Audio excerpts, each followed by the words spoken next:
श्लोक 4. भूमिरापो नलो वायुः खं मनो बुद्धिरेव च अहंकार इति यं मे भिन्ना प्रकृतिरष्टधा.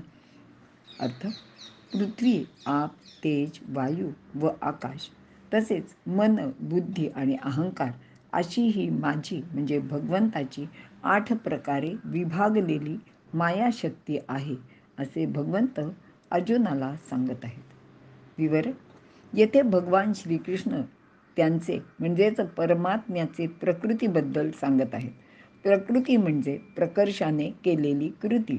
मुळात परमात्मा हाच प्रकर्षाने बनलेला आहे.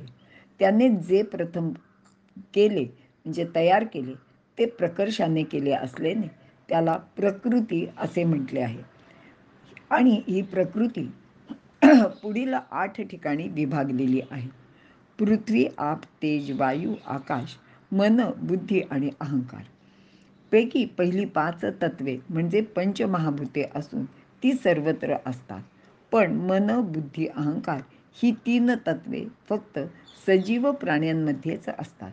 किडामुंगीपासून अगदी मोठ्यात मोठ्या सजीव प्राण्यांमध्ये इतकेच नाही तर अगदी वनस्पतींमध्ये सुद्धा यांचा समावेश आहे. या त्रिकुटामुळेच सजीवपणा निर्माण होतो.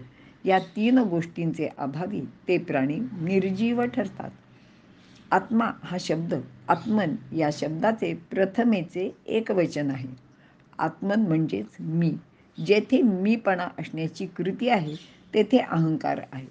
असा अहंकार केवळ सजीवांमध्येच असतो आणि येथे अहंकार म्हणजे गर्व या अर्थाने हा शब्द अभिप्रेत नाही, तर मी असण्याची भावना हा मूलभूत अर्थ अहंकार या शब्दात आहे. म्हणजेच अहम ब्रह्मास्मी यामधील अहम ज्याप्रमाणे आहे तसाच याचा अर्थ आहे, हे लक्षात घ्यावे. आता वरीलपैकी पहिली 5 तत्वे म्हणजेच पंचमहाभूते आहेत. ती कोठे आहेत आणि कोठे नाहीत हे आपण आपल्या ज्ञानेंद्रियांच्या द्वारा जाणू शकतो.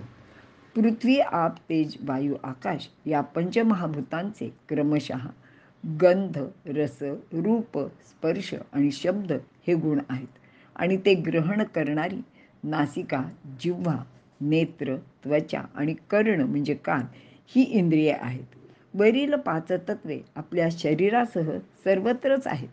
म्हणजेच आपले शरीर हे संपूर्ण जगाचा एक अंश आहे.